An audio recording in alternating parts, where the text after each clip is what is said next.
Chapter 10, we're going to work through some of the math, as well as we're going to go through chapter 11 and kind of the math part of that. So today we're going to spend quite a bit of time working the kind of the math part of these ECON chapters. So please feel free, as I said, to have scratch paper out so you can work these problems. It's probably the easiest way to do it is you kind of work with me. I'll give you a little bit of time to try to figure it out so you can pull out a calculator as well. So let's start today as we're going to start in chapter 10. And we're going to talk about the difference between nominal and real GDP. So when we talk about nominal, remember, current prices, current production. Real GDP, constant prices. Remember, that's going to be a base year. And current production. So here's a chart. So we're going to start with two goods, make life easy. Chocolates and watches. So I quickly go, okay, we have a box of chocolates, I have watches. Next thing we should notice from the table, I will always tell you one way or the other. There is what the base year is. So we go, okay, base year. Make sure I have my prices so I know what they are for the base year. The base year isn't always the first year. It's what year is told to you as the base year. So anytime you're looking at information that looks at real whatever, there is some discussion of what a base year is. So if it's real GDP, real wages, real whatever, there is always this base year that tells us where to go back to. All right, so let's start here and let's calculate real, nominal, and the GDP deflator for every year.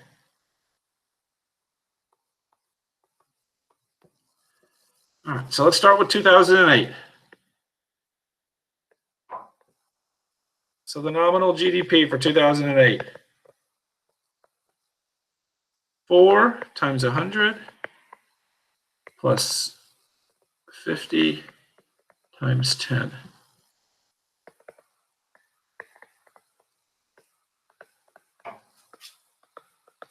So if you're working through this, you should have gotten nominal GDP of 900.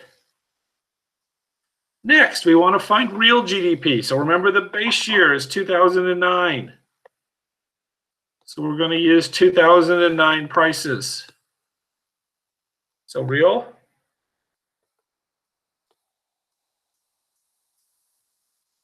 is going to be 5 times 100 plus 50 times 10, 500 plus 500 equals 1,000.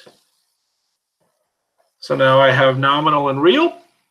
Simply take nominal over real times 100 to give me the GDP deflator.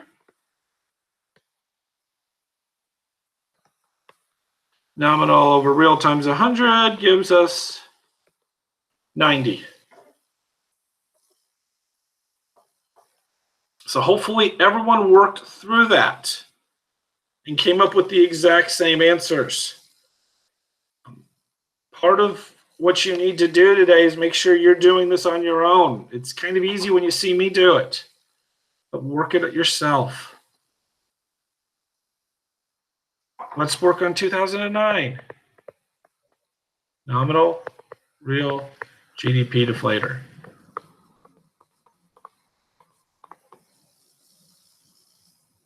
Oops, never mind. Here's the answers for 2008. Now let's go to 2009. Nominal, real, GDP deflator. Nominal, 5 times 90 plus 50 times 15. So you pull out your calculator, unless you can do this in your head. Some of you can, and that's good. Others of you feel free to use your calculator. So what you should get is 750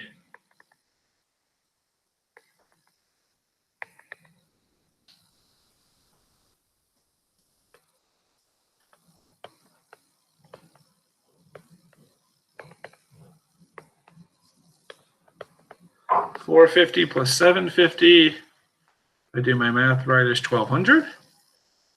Real GDP, well, since we are using the base year, real will equal nominal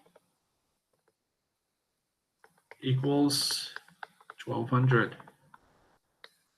GDP deflator, I know by definition will be 100 because it's the base year, but I can always solve for it. Nominal over real times 100. And that also will give me 100. Are there any questions so far?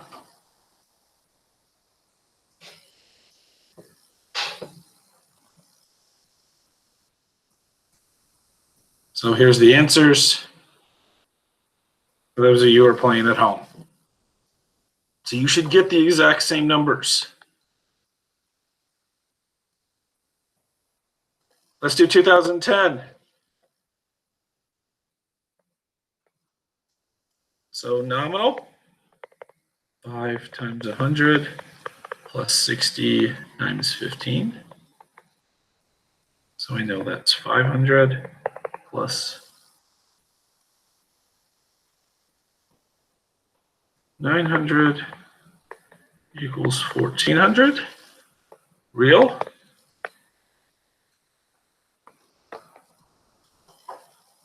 Five times 100 plus 50 times 15.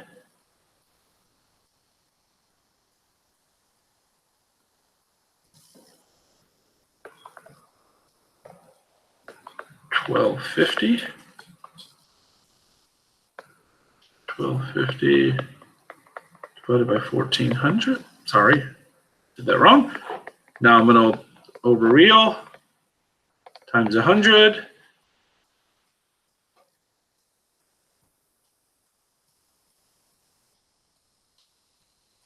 Divided by 1,250 times 100.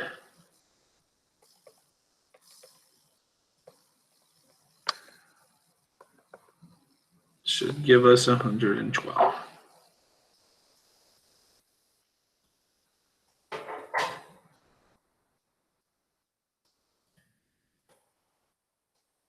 Exactly what you should have had before.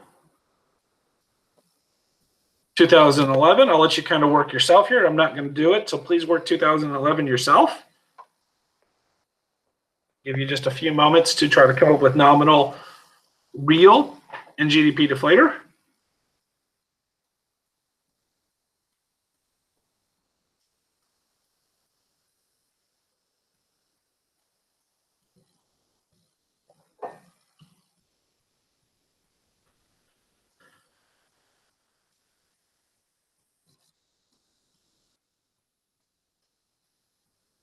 So for 2011, nominal, you should have got 1,260.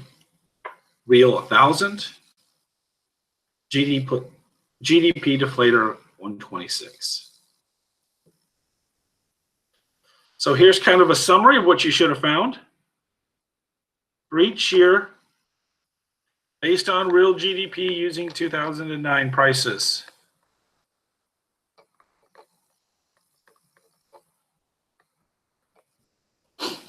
So the next thing y'all should be able to do is you should be able to find the growth rates. So what you want to do is you want to find the growth rate. So you want to find the growth rate for 2009, 2010, 2011. You want to find it for nominal GDP, for real GDP, and for the GDP deflator.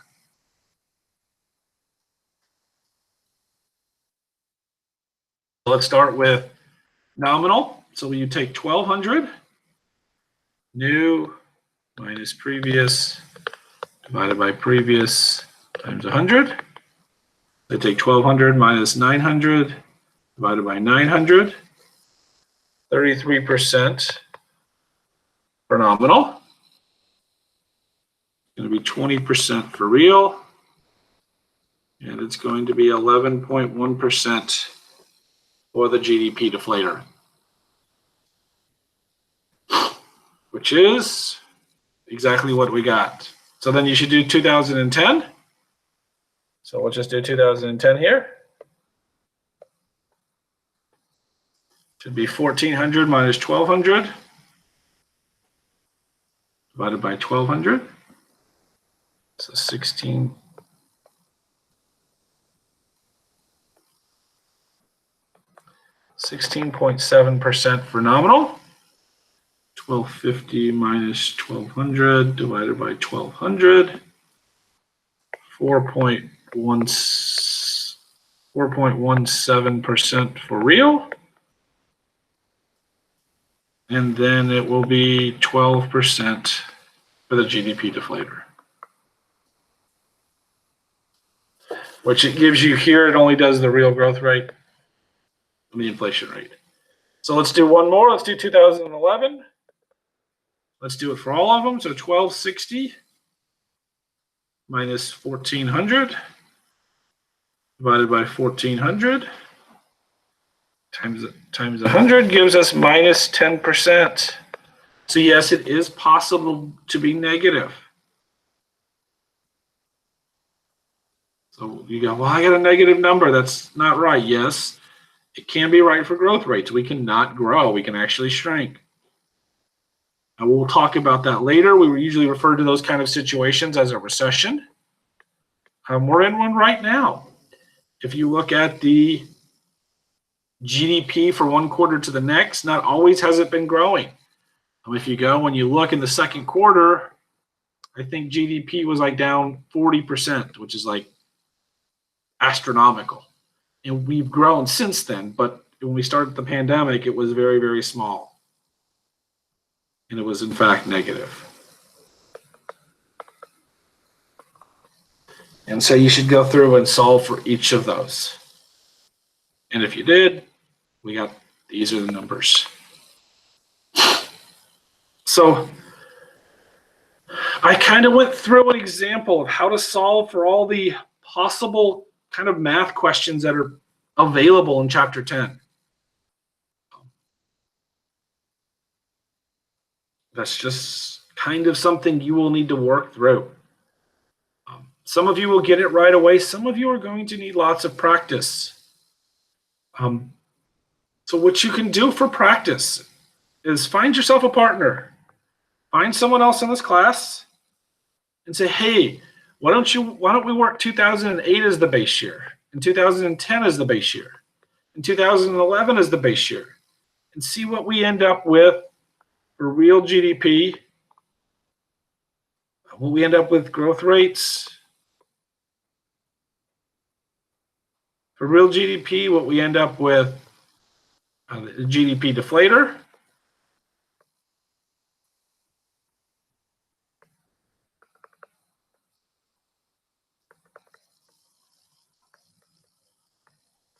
And what we end up with for inflation rates.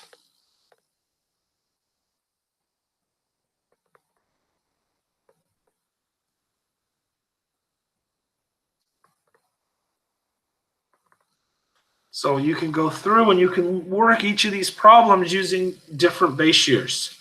So if you're struggling with this, or if you take the quiz and all of a sudden you figured out, oh, this didn't work out so well, go back and work these problems.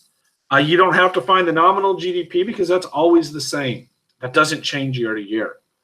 Because remember, it's going to be current prices, current production. So it doesn't matter what the base year is. The only thing that will differ based on your base year will be your real GDP and your GDP deflator. Those are the only things that will differ year to year. A couple more quick points.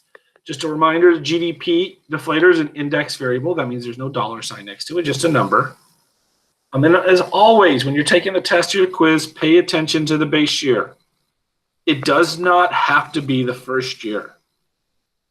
Often what students make a mistake is they have 4 or 5 years of numbers, and they just take, oh, the first year must be the base year, and they never read the problem. Always read the problem and come up with what you need out of a table.